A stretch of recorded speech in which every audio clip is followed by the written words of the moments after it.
Good morning. আমাদের দিনরাত্রির নতুন আরেকটি ভ্লগে আপনাদেরকে স্বাগত। আশা করি সকলে ভালোই আছেন। আজকের ভ্লগটি ভীষণ গুরুত্বপূর্ণ এবং ভিন্নধর্মী। মূলত আমার ছাত্রছাত্রী, বিশেষ করে আমার ছাত্রীরা আর যারা এই পরিবারের মহিলারা রয়েছেন সদস্যা, তাদের জন্য আমি বলবো আজকের ভ্লগটি একটু দীর্ঘ, কিন্তু ধৈর্য সহকারে প্রত্যেকে ব্লগের শেষ পর্যন্ত থাকবেন। ব্লগে দুজন লয়ারের সাথে আপনাদের পরিচিতি হবে এবং তারা আমাদের মেয়েদের কি অধিকার আছে, আমাদের জন্য কি আইন আছে, আমাদেরকে কি কি সমস্যার সম্মুখীন হতে হয় এবং কতভাবে সেই সমস্যাগুলোর সমাধান আমরা করতে পারি বাই ল, সে সম্পর্কে তারা অনেক মূল্যবান কথা কিন্তু শেয়ার করেছেন এই ভ্লগে। আমি চেষ্টা করেছি সমস্ত কিছু আপনাদের সামনে তুলে ধরার, তার মধ্যেও হয়তো ব্লগ দীর্ঘায়িত হয়ে যাচ্ছে বলে আমাকে কখনো কখনো একটু মাঝখানে কাট করতে হয়েছে, তার জন্য আমি ভীষণভাবে দুঃখিত। আসলে আজকে আমি যে ভিডিও আপনাদের সাথে শেয়ার করতে চলেছি তা আমাদের কলেজের ওমেন্স ডেভেলপমেন্ট রিসার্চ সেল থেকে আয়োজন করা হয়েছে আমাদের ছাত্রীদের মধ্যে অ্যাওয়ারনেস বৃদ্ধির জন্য। সেখানে দুজন রিসোর্স পার্সন আসছেন, একজন জেআরসেট কলেজের প্রিন্সিপাল ম্যাম, অপরজন ওই কলেজেরই অ্যাসিস্ট্যান্ট প্রফেসর। যাই হোক, কলেজ পৌঁছে গেছি সময় মতন। এখন তড়িঘড়ি ব্যাগটি রাখবো, রেজিস্টারে সাইন করব আর যাব সোজা সেমিনার হলে, আর আপনাদেরকেও সাথে নিয়ে যাব। আমরা জানি নারীর অধিকারের জন্য অনেক রকমের আইন আছে, কিন্তু কি কি আছে সেটা আমরা পুঙ্খানুপুঙ্খভাবে জানি না। আজকে আমরা সেগুলো জেনে নেব আর আমাদের নিজেদের অধিকারটা খুব ভালো করে বুঝেও নেব। यत्र नार्यस्तु पूज्यन्ते रमन्ते तत्र देवताः यत्र नास्तु न पूज्यन्ते सर्वत्र फलप्रियाः। Where women are honored, divinity blooms there, and where they are dishonored, all actions remain unprotected. To the office gathering, on behalf of Women Development Research Cell, I welcome you all to our one-day faculty development program titled Women and Law: Rights, Remedies and Reforms. Before I begin, let me introduce today's guest speakers who will enrich us with their unfathomable legal knowledge. Ladies and gentlemen, we have with us Dr. Paramita Dhar Chakraborty ma'am, Principal, JRSET College of Law, and Mrs. Trisha Majumdar ma'am, Assistant Professor of Law, JRSET. I would also request our Principal sir, our ICRAC Coordinator sir, to kindly take his seat on the stage. অনুষ্ঠানের শুভ সূচনা করা হবে মঙ্গলদ্বীপ প্রজ্বলনের মাধ্যমে। অধ্যক্ষ sir, আমাদের IQAC coordinator sir আর আমাদের দুজন বিশিষ্ট অতিথি মঙ্গল প্রদীপ প্রজ্বলন করছেন এখন। প্রদীপ প্রজ্বলনের পর আমাদের বিশিষ্ট অতিথিবর্গকে বরণ করে নেওয়া হচ্ছে। বরণের দায়িত্বে রয়েছেন আমাদের ফিজিক্যাল এডুকেশন ডিপার্টমেন্টের মানসুরা ম্যাডাম আর আমাদের ইএনভিএস ডিপার্টমেন্টের Poushali madam.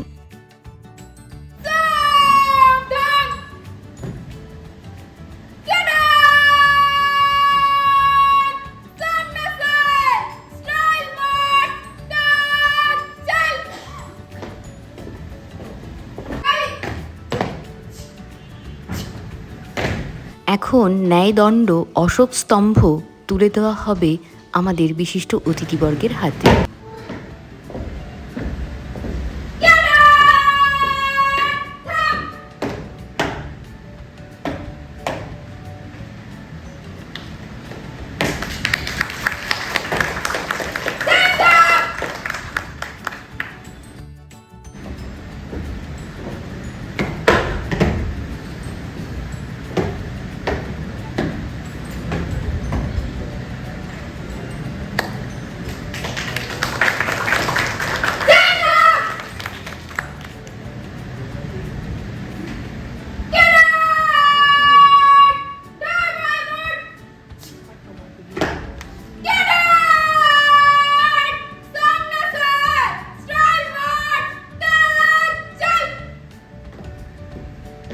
On this note, I will now request our Principal Sir, Professor Dr. Subhash Roy Sir, to deliver the welcome address.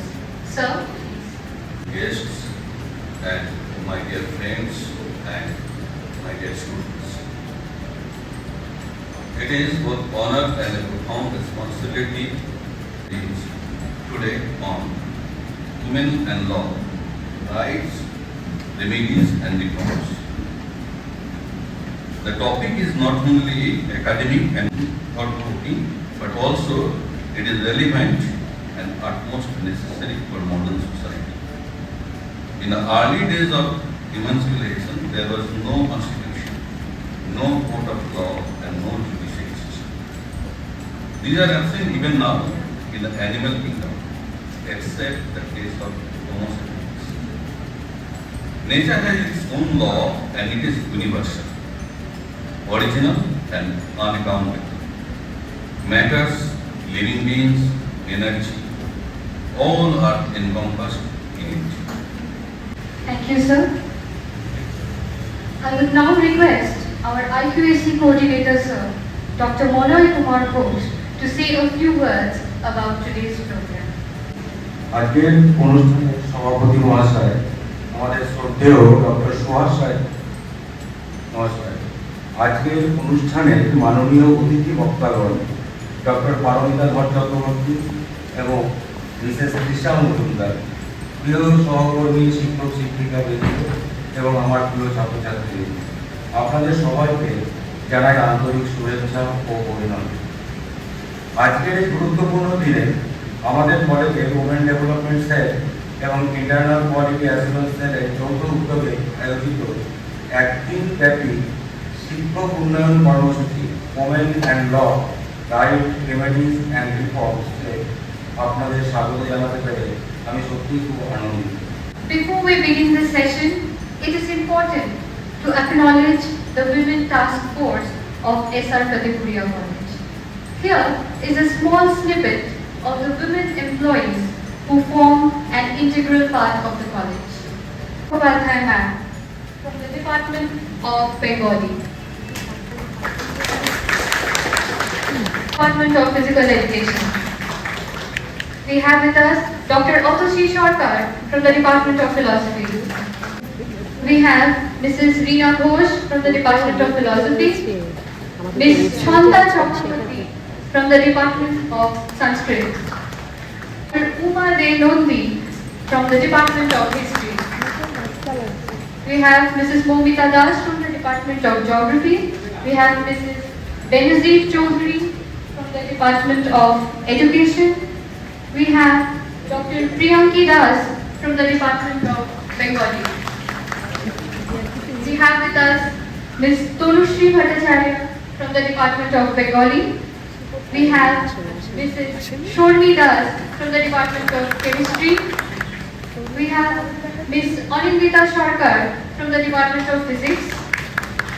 We have Ms. Priyadarshini Ghosh from the Department of Physics. We have Ms. Alibara Khatun from the Department of Environmental Science. We have Mrs. Oshari Choktaraj from the Department of Environmental Science. And I am Anjana Vishwas from the Department of English. Two more women without whom the list remains incomplete, the non-teaching staffs of our college. We have with us Mrs. Gauri Pale, Mrs. Minoti Das. Over to you, ma'am. We welcome you heartily to today's program. Dignitaries on the dais of the dance, dear colleagues, and the students who are present to attend this MPP program. হয়তো স্টুডেন্টদেরই মনে হচ্ছে তাদের একটু কথাবার্তা বলছে, মানে খুব একটা ইন্টারেস্টিং লাগছে না প্রোগ্রামটা, তাই কি সত্যি কথা বলো? And today's topic is related with women's right. So why we are too much, well, most of the time we are talking about women's right. এই প্রশ্নটা নিশ্চয়ই সবার মনে আসে, উমেন্স রাইটের ব্যাপারে আমরা এত বলছি কেন? উমেন্সদের কি রাইট নেই? এর জন্য for that reason we are talking about the women's right. আমাদের ভারতবর্ষের সংবিধান হচ্ছে আমাদের সর্বোচ্চ আইনের পুস্তিকা বলতে পারে, তো তার থেকেই আমাদের বাকি সব আইনগুলো এসেছে। তার জন্য আজকে কনস্টিটিউশন অফ ইন্ডিয়া আমাদের সংবিধানের মধ্যে নারীদের রাইটস, অধিকার বা তাদের স্ট্যাটাস, তাদের কোন জায়গা, সেটা নিয়ে মেইনলি আমি ডিসকাস করব। আর তার সাথে রিলেটেড যেই লগুলো এসেছে, যে আইনগুলো এসেছে, কেন এখনই বললাম এটা হচ্ছে সুপ্রিম ল, মানে সর্বোচ্চ, সবচেয়ে উপরে, তার থেকেই বাকি সব লগুলো এসেছে। আমাদের কনস্টিটিউশনের ফার্স্ট লাইনটাই শুরু হয় we the people of India. We means we, it means all Indians. All Indians include men as well as women. তো এই কনস্টিটিউশন অফ ইন্ডিয়াটাকে স্বীকৃতি, we means এখানে মহিলা পুরুষ আমরা সকলেই সেটাকে স্বীকৃতি দিয়েছি। তারপরে আমাদের কনস্টিটিউশনের প্রিয়াম্বল, যেটা হচ্ছে প্রথম কোনো চ্যাপ্টারের ইন্ট্রোডাকশনের মতো যেটা পড়া হয়, সেটাই তো পুরো চ্যাপ্টারে কি আছে সেটার একটা জিস্টটা বলে, মানে মেইন অবজেক্টিভটা বলে। তো সেখানেই বলা আছে equality, then fraternity and then justice, এটাও সকলের জন্য।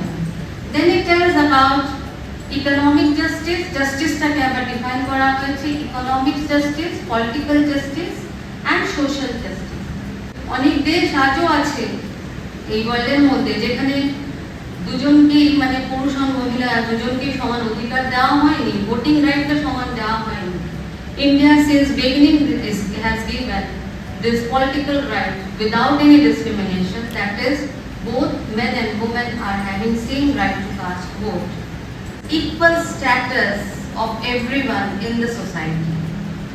এই জায়গাটাই আমাদের অ্যাচিভ করা ইন্ডিয়ান কনস্টিটিউশনের মেইন গোল। যে সোসাইটিতে আমরা যে ভেদাভেদটা করি, যে পুরুষ আলাদা, নারী আলাদা, তাদের পড়াশোনার, আমরা জানি ইন্ডিপেন্ডেন্সের আগে আমাদের লিটারেসি, ফিমেল লিটারেসি লেভেল ভীষণ কম ছিল, কেন কি তাদেরকে সেই সুযোগই দেওয়া হতো না। আর হচ্ছে উমেনদের, ফিমেলদেরকে একটা ভিতরের ঘর, একটা বাইরের ঘর বলে একটা ভেদাভেদ করা হতো। ভিতরের ঘরে নারীরা থাকবে, বাইরের ঘরে হচ্ছে পুরুষরা থাকবে। ফিমেল আর মেলের মধ্যে অনেক রকমের ভেদাভেদ ছিল। এমনকি ফ্যামিলিরা ফিমেল, মানে কন্যা সন্তান চাইতেন না। আজও কিছু জায়গা আছে, বেশি দূরে না, আমি মনে হয় 6-7 মাস আগেই একটা পেপারে পড়েছিলাম, যেখানে খালি তারা জানতে পেরেছিল গর্ভে কন্যা সন্তান আছে, সেটা শুনে তাকে মেরে ফেলা হয়েছিল। এটা বেশি দিন আগে খবর না, 6-7 মাস ম্যাক্সিমাম হবে। তো আজও কিছু আছে আমাদের সমাজে যেখানে নাকি আমরা কন্যা সন্তানকেই চাই না। কেন চাই না, তার পিছনের কারণগুলো হচ্ছে আমাদের সামাজিক কিছু, আমাদের কিছু হচ্ছে গিয়ে প্র্যাকটিস, কাস্টমস গুলো আছে। সেটা হচ্ছে গিয়ে ডাউরি দিতে হবে, তাদেরকে বোঝা মনে করা হয়। No difference, no discrimination. Sir যেরকম আর্টিকেল 14 বললেন ইকুয়ালিটি বিফোর ল, এখানে কোনো ডিফারেন্স নাই, দুজনেরই সেম রাইটস অ্যান্ড দুজনেই সেম প্রোটেকশন পাবে লয়ের কাছে। তারপরের আর্টিকেলটাই আসছে 15। This one is very important. এই আর্টিকেলটা আমাদের খুব ইম্পর্টেন্ট। এই আর্টিকেলটা বলছে হচ্ছে কি there should not be any discrimination, আগেরটা বলছে ইকুয়ালিটি, তারপরে ওটাকে আবার ফার্দার এক্সপ্লেইন করে দেওয়া হচ্ছে there should not be any discrimination on the basis of race, caste, others এর মধ্যে কিন্তু জেন্ডারটা আছে। তার মানে হচ্ছে মহিলা বা পুরুষ এই হিসাবে যাতে কোনো ডিসক্রিমিনেশন না হয়। এখানে হচ্ছে স্টেটকে পাওয়ার দেওয়া আছে, যারা state is having the power to make special laws for women and children.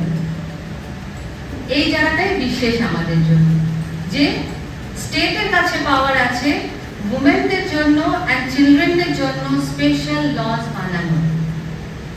Employment opportunity, that is there should not be any discrimination. But the true picture is there are discrimination. সেটা হচ্ছে গিয়ে government লেভেলে there should not be any discrimination. তবে আমার নিজের, এটা আমি নিজে ফেস করেছি, শুনে দেখেছি, সেটা হচ্ছে গিয়ে প্রাইভেট সেক্টরে কিন্তু যখনই কোনো মহিলা নেওয়া হয়, যদি বেশি ইয়াং এজ হয় তখন বলবে কয়েকদিন পরে বিয়ে হবে, ছুটি হবে। তারপরে বলবে যে না বিয়ে হয়ে গেল, কেবল বিয়ে হয়েছে না, এরপরে ম্যাটারনিটি লিভে যাবে। এইগুলো সমস্যা কিন্তু মানে সমাধান বইয়ের মধ্যে নাই, because these are practice in unorganised sector, private sectors. Okay, they can, if they will fight, then obviously they can protect their right, but সবসময় ফাইট করার সেই মোটিভটা আমাদের থাকে না।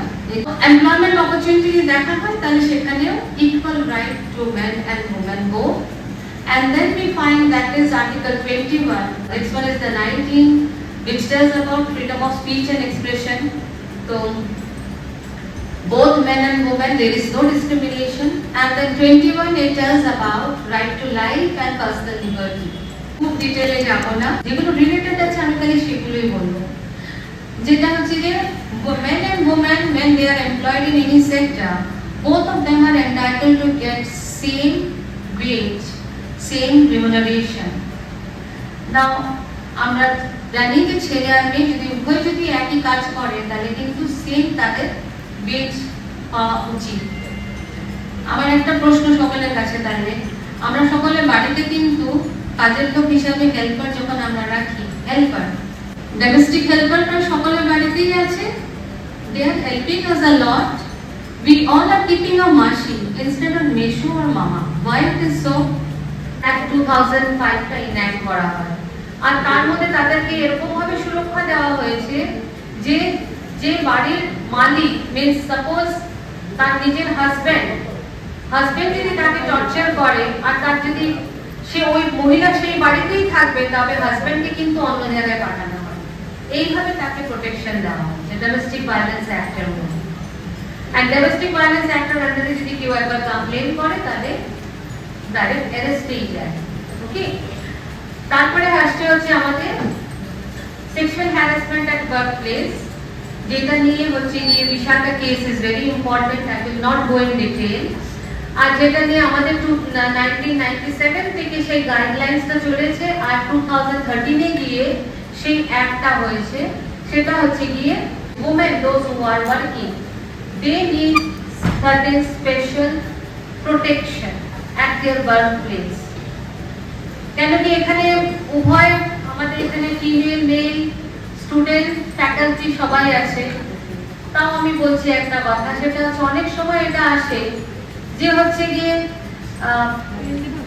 মেয়েরা আমাদের জায়গা নিয়ে নিচ্ছে। ডোন্ট মাইন্ড, আপনাদের মধ্যে না মানে কিছু জায়গায় আসে এরকম একটা জিনিস, ঠিক আছে? এরকম অনেক সময় হয় যে আগে তো খুব একটা উমেন এমপ্লয়েড ছিল না, এবার কোনো একটা সেক্টরে একজন উমেন যদি এমপ্লয়েড হয়, অনেক সময় তাদেরকে অন্যভাবে হ্যারাস করা হয়। তো সেইগুলো প্রোটেকশনের জন্য এরকম অনেক ফ্যামিলি শুনেছে হবে যে হচ্ছে গিয়ে মেয়েকে চাকরি করতে দিতে যায় না। কেন কি হচ্ছে গিয়ে চাকরি সেখানে গেলে পরে হয়তো তাকে কিছু হ্যারাসমেন্টের শিকার হতে হবে। মহিলারা কখনো যদি এইভাবে হ্যারাস হয়, তারা যাতে সেখানে গিয়ে কমপ্লেন করতে পারে, আর তারা যাতে সেখানে প্রোটেকশনটা নিতে পারে। এবার আমাদের তো অনেক ল আছে, সেগুলো ইউজও হয়, মিসইউজও হয়। And wholeheartedly or one বলছে আমি am confessing it before all of you, that is যারা আইনগুলো খুব ভালো করে জানে, যাদের সেগুলো খুব একটা প্রোটেকশনের দরকারও নাই, ওয়েল এম্পাওয়ার্ড উমেনদের জন্য কিন্তু এগুলো না। এগুলো হচ্ছে গিয়ে যারা খুব উইকার, যারা খুবই রিমোটার প্লেসে রুরাল এরিয়ায় থাকে, তাদের প্রোটেকশনের কথা ভেবেই কিন্তু মেনলি এই অ্যাক্টগুলো করা হয়েছে। তবে তারা কিন্তু এটার বেনিফিট খুব একটা পাচ্ছে না, বরং যারা নাকি একটু শহরে খুব ভালো করে আমরা জানি কি কি প্রোটেকশন আছে, সেগুলো কিন্তু ম্যাক্সিমাম সময় আমরা মিসইউজ করি, সেটা খুব খারাপ। So ICCMS, every institute must have an internal complaint committee, and the internal complaint committee must consist of first of all one presiding officer. এই presiding officer যে হবে উনি অবশ্যই একজন মহিলা and senior in that institute.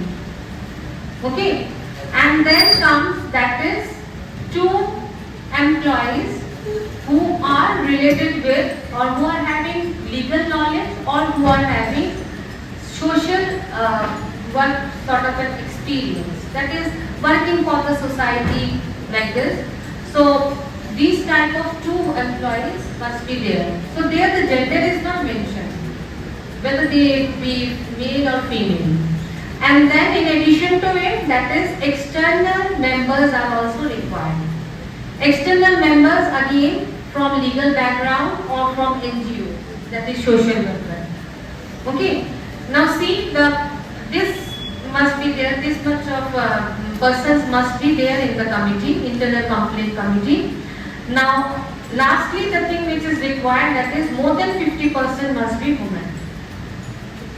Okay. তাহলে 5 জন হলে পরে at least 3 জন women হলেই হবে। আশা করি তোমরা শুনেছো, বাচ্চারা মেনলি শুনেছো, because you have participated. Thank you. Over to Trishama. Good afternoon, respected dignitaries, professors and my dear students. It is my absolute privilege to welcome each and every one of you to this vital and timely event which is focused on women and law. We are gathered here today for not only the subject is relevant but also very important for our understanding. Today we all discuss about the women's right, gender equality and the legal framework for the progressive society. Law relating to women, কি law আছে women related এবং সেটা crime দিয়ে deal করছে, সেই ফিল্ডটা একটু discuss করব। Okay. Firstly, we will discuss the term domestic violence. Presently আমরা দেখতে পাচ্ছি এরকম অনেক সিচুয়েশন হচ্ছে যেখানে ওমেনরা সাবজেক্টেড টু ক্রুয়েলটি হচ্ছে at their own home, নিজেদের বাড়িতে। Actually, our criminal law is based on Indian Penal Code nowadays, which is known as BNS at 1st July. The full form is BNS is Bharatiya Nyaya Sanhita. And there are some supplemented law which is deal with gender justice as well as domestic violence. There are certain provisions under Indian Penal Code which deal with the offences relating to BNS in the form of domestic violence against women. Firstly, we will discuss dowry debt. What is that? Dowry debt, it is mentioned in section 304 subsection capital B of Indian Penal Code.